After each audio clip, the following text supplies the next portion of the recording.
All right, now let's look at how you are going to manage the vendors that you're going to utilize via BarterPay. Good number of vendors you'll utilize, such as restaurants, spas, etc. You're going to be paying with your card at the point of sale, possibly getting just a normal small receipt from a cash register or whatever. But other invoices where you're doing quoted work, let's say like a construction project or a website, some of which may have a cash portion if they're larger jobs and the two of you have agreed on a fair blend between cash and trade, or there may be full trade jobs, both large and small. So let's look at setting up a new vendor and also setting up an invoice and paying a bill. So setting up a vendor. So let's say you're going to work with Steve's Contracting.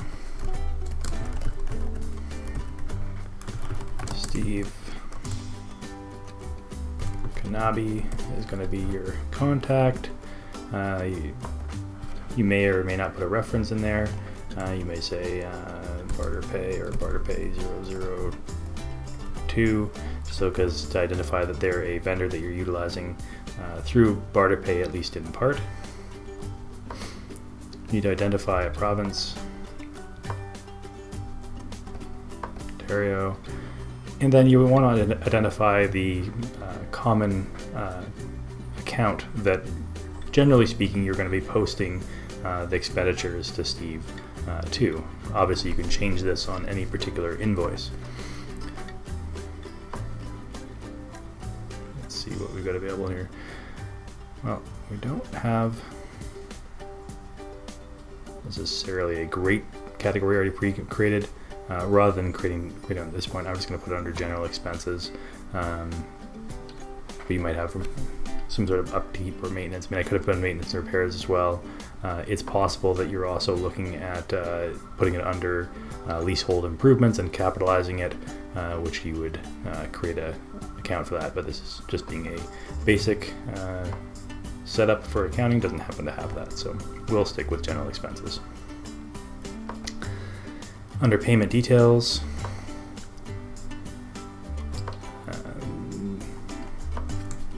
make sure you set it up as BarterPay under terms of the account name.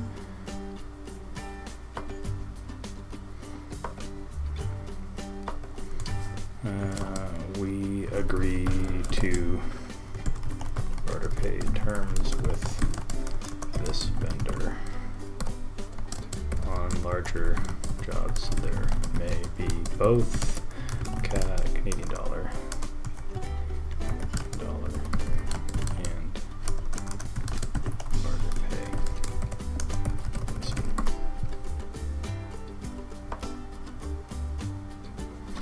All right, so now you've created the vendor, Steve's Contracting. There's a reference that has a BP in it, which is indicating BarterPay. And like I say, you could manage that in a number of different ways in terms of the way the reference is there.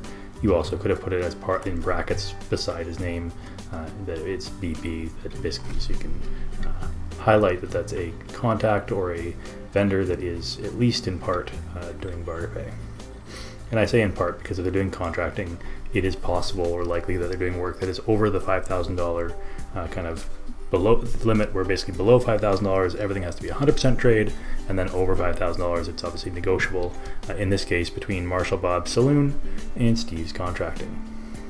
So now we're trying to make a invoice for Steve's Contracting, who has submitted his invoice for payment, and oftentimes in more advanced systems, you'd have a purchase order system that would be attached to this. In this case, we'll put in Steve Contracting's invoice number and also a purchase order number for the work that you wanted done. As we talked about in the sales process, the way that the invoice is split up for trade versus cash on a larger transaction may vary. So in some cases, you may have two separate invoices. Even if you don't get two separate invoices, you could split the one invoice into a cash or Canadian dollar and a trade one, and do the two parts separately. We'll start by doing an example with an invoice that has both the cash and trade components on it. So we'll do a bathroom reno trade portion, bathroom reno Canadian dollar portion. Let's say they were willing to do 7,500 in trade, and they were willing to do the balance of 2,500 in Canadian. So we'll save that invoice.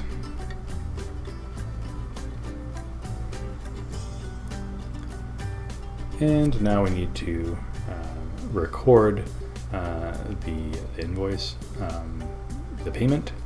So the payment for the Canadian is the 84.75. Sorry for the barter pay amount. So barter pay.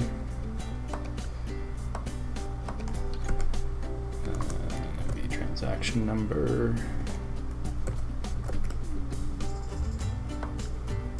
And record. That left an outstanding balance of 28.25, which is due in Canadian dollars. And so in that case, we're going to take it from the checking account, and we're going to cut a check. In this case, I'm going to print the check later. And now we've paid Steve's Contracting in a version which we kept the barter pay and the Canadian dollar all in one invoice, and had split payments. The other option is to have it set up as two separate invoices. So we'll do that now. So we'll do it with Steve's Contracting. Let's pretend that he does not split invoicing, so that we have to use the same invoice number for both. And let's say that you use separate purchase numbers for trade, or you can do barter pay, depending on how you want to structure your purchase orders.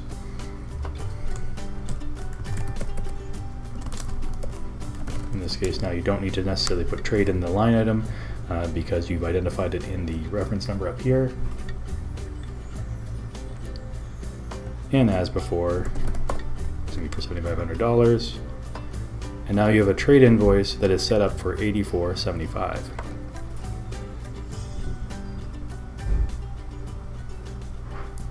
And then you can do the same again for the other half of the bill, or half the other portion. So Canadian dollars. This is a PO, and let's say that your normal PO numbering system just looks like that.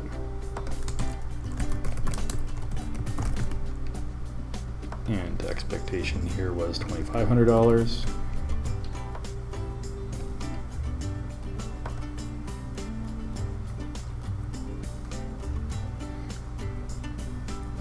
And then when you're doing payments, you would obviously apply on this one.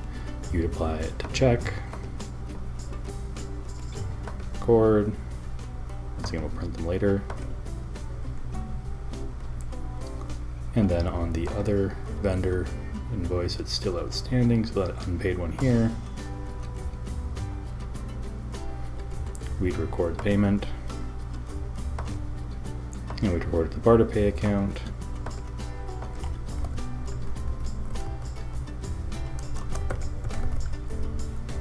and we'd record that. Now both those invoices are paid. So that's the option of having it split into two invoices. Once again, in this case, Steve's Contracting gave you one invoice that was to be paid part in cash and part in trade.